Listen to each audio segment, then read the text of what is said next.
Hi everybody, I'm Eileen and I'm here with Siobhan, and today I attended the Area 9 Toastmasters contest online, and I just have to say Siobhan Fitzgerald as the very worthy winner. Congratulations. What would you like to say? Thanks a million, Eileen. Well, it was great to see you there at the contest, and certainly was a contest like no other. Our first online area final. I'm delighted, of course, but I definitely couldn't have called it because there were 6 absolutely excellent speeches. And from Toastmasters, who would be used to delivering face-to-face, to be able to adapt and perform so well on screen, I think anybody's name could have been called in first place and I wouldn't have been surprised. But I am delighted, of course, and I'm really looking forward to the division final now, which is in a few weeks' time. Fantastic. And like the one thing I said to you, and I noticed when you were speaking today, Siobhan, was you so spoke from your heart. And I've seen you speaking before because I saw you speaking when we were both in Norwich last year. And that's exactly what you did.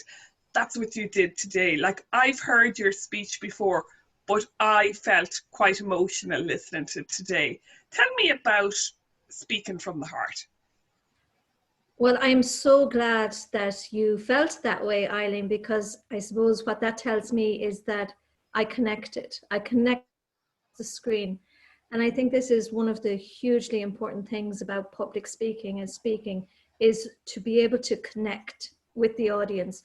And we do that through emotion and through personal stories.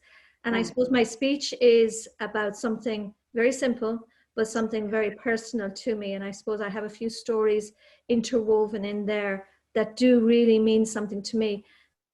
Advice you had given me yourself, Eileen, and other people had said, listen, just enjoy the whole experience today and be in your speech.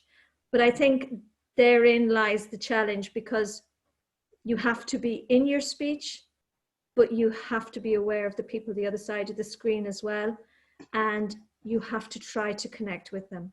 So it really, really makes me very happy to hear that emotion, which I had planned for and which I had hoped for, did connect. It works sometimes, it doesn't. But like you say, you have to own speech. It's almost like you have to relive it again. Yeah. One question that's come into my mind, Siobhan, a lot of people are hesitant about speaking on Zoom or on platforms like this.